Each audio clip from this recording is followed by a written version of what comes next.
Bien salut tout le monde, c'est Livre à vous. Salut.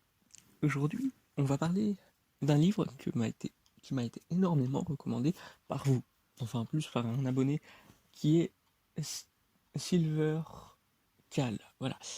Eh ben, Silver Cal, pardon, m'a conseillé le livre de Nemours que je n'ai plus. C'est pour ça que vous n'avez que la couverture en image, parce que il lui appartenait. Donc je lui ai rendu quand je l'ai fini de le lire. Et donc aujourd'hui, je vous retrouve pour vous donner toutes mes petites notes. Donc, je vais pas vous lire de poèmes à proprement parler. Je vais juste vous donner mon ressenti par rapport à ces poèmes. Déjà, parlons de la couverture. Je tiens à le préciser, la couverture est très étrange. On voit que c'est vraiment un recueil de poèmes classiques, mais à la fois ça se voyait un petit peu avant-garde. Là où je veux en venir, c'est que ça s'appelle un recueil de poèmes à l'alcool, à la cool, j'imagine. Je sais pas. Et ce qui est assez intéressant, c'est que justement, on a beaucoup ce jeu entre c'est soutenu et ça ne l'est pas. Et même quand c'est soutenu, ça a l'air d'être maladroit, et quand ça ne l'est pas, c'est maladroit aussi. Et c'est assez incroyable de voir que justement, en fait, ça a l'air d'être deux styles complètement différents, même si les deux sont complètement maladroits. Et pourtant, tout ça n'est signé que de Le Prince de Nemours. Alors, normalement, je tiens à préciser que cette vidéo n'aura aucun souci avec YouTube ou autre, à moins que c'est juste parce que ça fait partie de mes vidéos que ça va avoir des problèmes. Je sais pas. Mais en attendant, du coup, oui, à chaque fois, je coupais les passages de mes vidéos où je disais que j'étais le fils de défension, donc là maintenant, j'aurais coupé ici aussi. Mais s'il y a des chaînes de rediffusion, le mettez pas, s'il vous plaît, c'est gentil. Mais en parlant du livre, du coup, Le Prince de Nemours, c'est un sacré personnage, parce que j'ai cherché dans sa... pas dans sa biographie, comment dire, j'ai cherché du coup ce qu'il a pu faire, c'est qu'il a noté qu'il a fait plusieurs livres, en gros. Il y a plusieurs recueils de poèmes qu'il a fait de cette manière-là. L'un qui est plus fait avec des sonnets, et un autre qui va ressortir de manière posthume sur ses... comment ça s'appelle? Ah, je suis vraiment nul en poésie. Ouais, vous comprenez pourquoi je dis que ça me saoule un peu les livres de poésie. C'était des odes, voilà, des odes. Je, en tout cas, c'est très particulier, mais en tout cas, on voit qu'il y a parfois bien du lyrisme. Genre vraiment, on le ressent parfois. Et justement, il y a deux propositions. Soit un prince a réussi à être homosexuel, soit c'est quelqu'un d'autre qui l'écrivait pour lui. Je m'explique.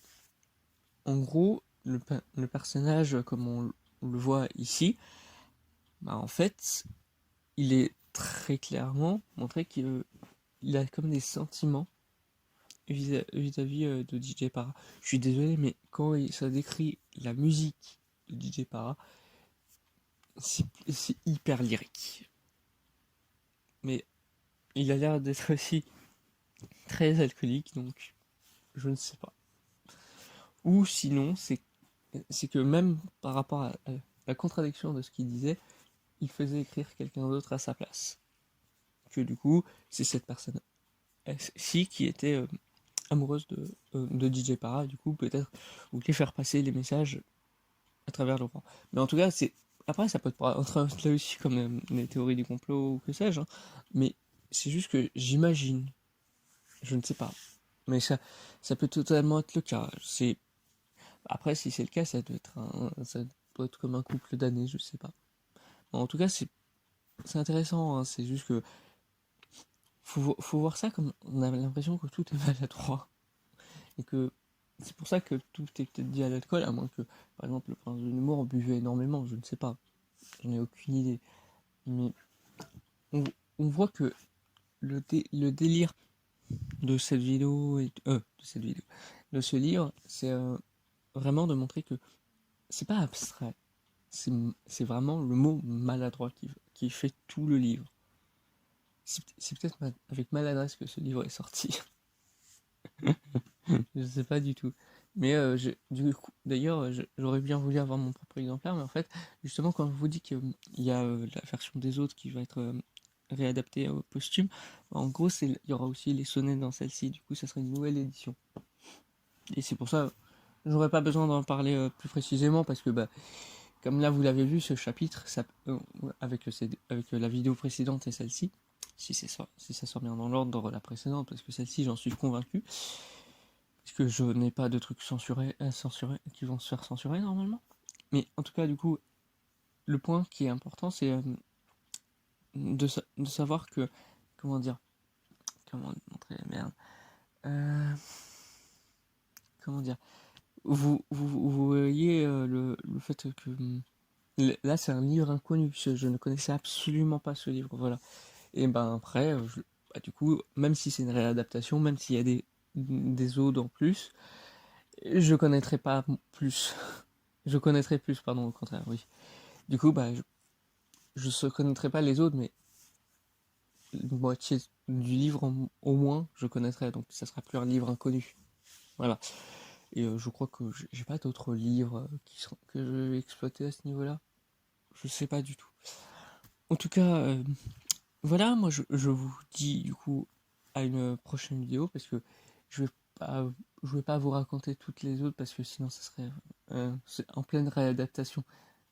Les gens pourraient regarder cette vidéo au lieu d'acheter le livre et ça serait pas rentable pour certaines personnes et je préfère pas mettre tout le monde dans la merde. Voilà, c'est pour ça que je ne vous raconte que mon ressenti. C'est intéressant mais maladroit. Voilà.